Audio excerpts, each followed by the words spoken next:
নীলাভ ব্যানার্জি এই মুহূর্তে রয়েছে আইনজীবী। নীলাভ, বাংলায় কি হবে? প্লিজ বলো না কংগ্রেস আসবে, কংগ্রেস আসবে বলো না। দেখুন আমার কিন্তু অসুস্থ বোধ করবো না। আপনি এটা না আপনি সুস্থ থাকুন, এটা সবসময় আমরা চাই। ব্যাপার হচ্ছে আজকে যে রেজাল্ট বেরোচ্ছে বা এখনো পুরো গণনা হয়নি, গণনা চলছে, যারা জিতছে তাদেরকে স্বাভাবিকভাবেই শুভেচ্ছা জানাচ্ছি, তারা জিতেছেন। আমাদের দল এখনো অফিসিয়ালি কোনো আমাদের দল এখনো অফিসিয়ালি কোনো মতামত জানায়নি, সেদিকে আমরা অফিসিয়ালি কথা বলার জায়গায় নেই দাদা। যেটা অফিসিয়ালি তো কথা বলার জায়গায় নেই। রাহুল গান্ধী কোথায় বুঝতে পারছি।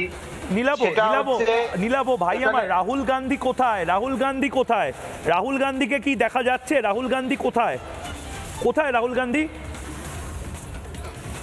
দেখুন, আজকে বিহার নির্বাচন নিয়ে যা বলার আমাদের দলের সর্বভারতীয় মুখপাত্ররা তারা বলবেন। রাহুল গান্ধী কোথায়? এখনো তো পুরো রেজাল্ট আউট হয়নি। আরে রাহুল গান্ধী কোথায়? এটার সঙ্গে তো বিহার নির্বাচন কংগ্রেসের লোক হিসেবে বলো ভাই নীলাভ, যে লাল বলো শুভ্রাংশু।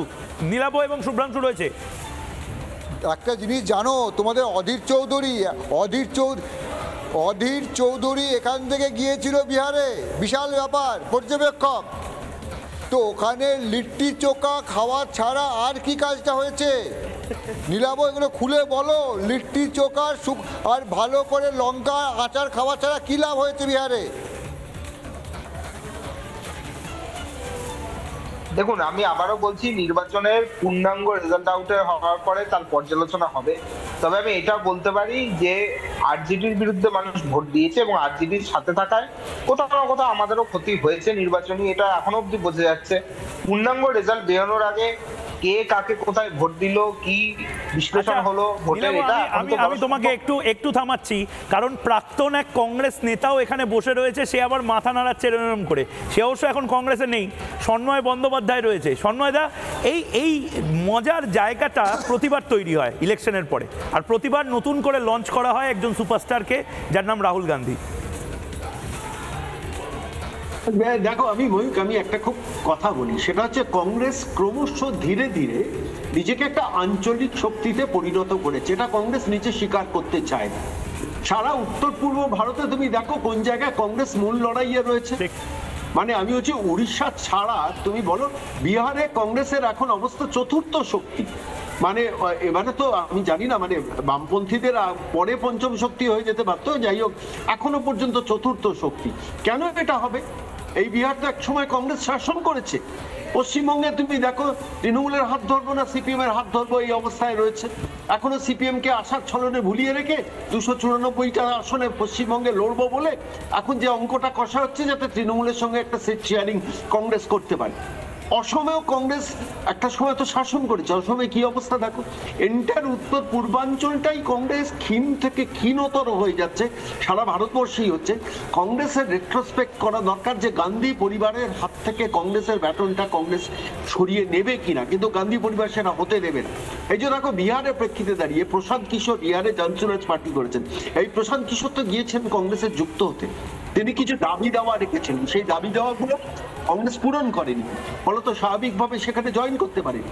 আজকে 17 দিন ধরে রাহুল গান্ধী, কংগ্রেস আপনি বলছেন আঞ্চলিক শক্তি, আমি যদি এইটা আপনাকে বলতে বলি যে কংগ্রেস বিদেশি শক্তি হয়ে যাচ্ছে না তো?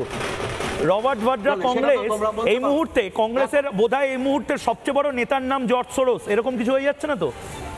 না, দুর্ভাগ্য কোথায় জানো তো, কংগ্রেসি কর্মীদের জন্য, আমি এক সময় কংগ্রেসে ছিলাম বলেই বলছি, কংগ্রেসি কর্মীদের ভাবতে হচ্ছে যে রাহুল প্রিয়াঙ্কার পরে কি রবার্ট ভাড্রা। আমি বলছি এই জায়গায় কি একটা দল করবে, কেন? শতবর্ষ প্রাচীন দল। তার ফলে আলটিমেটলি সাধারণ মানুষের মনে না একটা পারসেপশন যেমন তৈরি হচ্ছে, দলটাও ওই একটা পরিবার নির্ভরতা করতে করতে করতে করতে করতে করতে চিন্তাহীনতাতে চলে গেছে। তোমার যদি মনে থাকে যে এই এসআইআর এর ঠিক পরবর্তী অধ্যায় 17 দিন ধরে রাহুল গান্ধী ম্যাসিভ জনযাত্রা করেছিলেন। তার ভিড় দেখে মনে হয়েছিল একটা সময় যে সত্যি বিহারের মাটিতে হয়তো কংগ্রেসের রিসার্চেন্স হবে। কি হলো আলটিমেটলি আজকে, মানে যেখানে দাঁড়িয়ে 49-50টা আসনের মধ্যে কংগ্রেস হয়তো 7-8টা কি 10-12টা আসন পাবে, আমি জানি না শেষ পর্যন্ত কি হবে। আমি সন্ময়দা একটু থামাচ্ছি এই মুহূর্তে আমাদের ডেস্ক থেকে একটা খবর দিচ্ছে, আমি অঙ্কনের কাছে সেটা নিয়ে যাব। Election commission declares election trends for all 243 seats. NDA এই মুহূর্তে অফিসিয়াল ইলেকশন কমিশন বলছে এনডিএ এই মুহূর্তে 188-তে লিড করছে, বিজেপি যার মধ্যে থেকে 85-তে লিড করছে, অঙ্কন 87 এখন, জেডিইউ 75, মানে জেডিইউকেও ছাপিয়ে গেল বিজেপি এবার। না দেখুন সন্ময়দা যে কথাটা বলছিলেন আমি একেবারেই সহমত, যে গান্ধী পরিবারের নেতৃত্বে যে আজকে কংগ্রেস রয়েছে সেই কংগ্রেসের ভরাডুবি দেখতে পাচ্ছি আমরা। কারণ রাহুল গান্ধী প্রিয়াঙ্কা ভাডরাকে গ্রহণ করছে না বিহারের জনতা, এটা প্রমাণ কিভাবে হয়ে গেছে।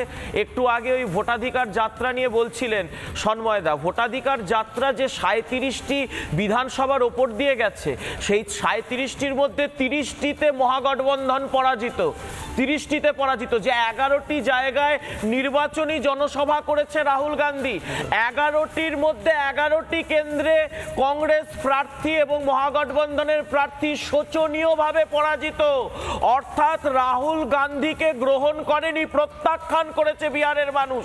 তার যে দেশ বিরোধী এজেন্ডা, তার যে ভারতবর্ষ বিরোধী এজেন্ডা, তার যে হিন্দু ধর্ম এবং সনাতন বিরোধী এজেন্ডা, সেই এজেন্ডাকে বিহারের মানুষ প্রত্যাখ্যান করেছে। এটা প্রমাণ যে যে কেন্দ্রে প্রচারে গেছে সেই কেন্দ্রে পর্যুদস্ত হয়েছে কংগ্রেস এবং মহাগঠবন্ধন।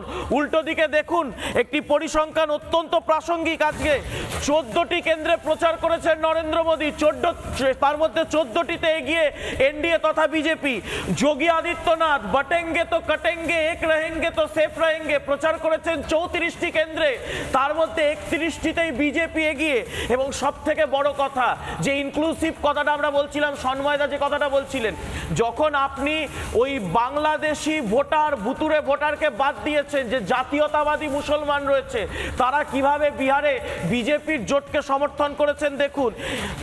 40% মুসলমান অধ্যুষিত 28টি কেন্দ্রের মধ্যে 18টিতে এগিয়ে এনডিএ, যার মধ্যে বিজেপি 8টিতে, জেডিইউ অর্থাৎ নীতিশ কুমারের দল 9টিতে এবং 1টিতে চিরাগ পাসওয়ানের পার্টি। অর্থাৎ হিন্দু মুসলমান জাতি ধর্ম একদম অফিশিয়াল। নানা ধরনের কন্টেন্ট দেখার জন্য লাইক করুন, শেয়ার করুন আমাদের ফেসবুক পেজ, সাবস্ক্রাইব করুন আমাদের ইউটিউব চ্যানেল। পাশাপাশি অন্যান্য ব্রেকিং নিউজের জন্য অবশ্যই চোখ রাখুন রিপাবলিক বাংলায়।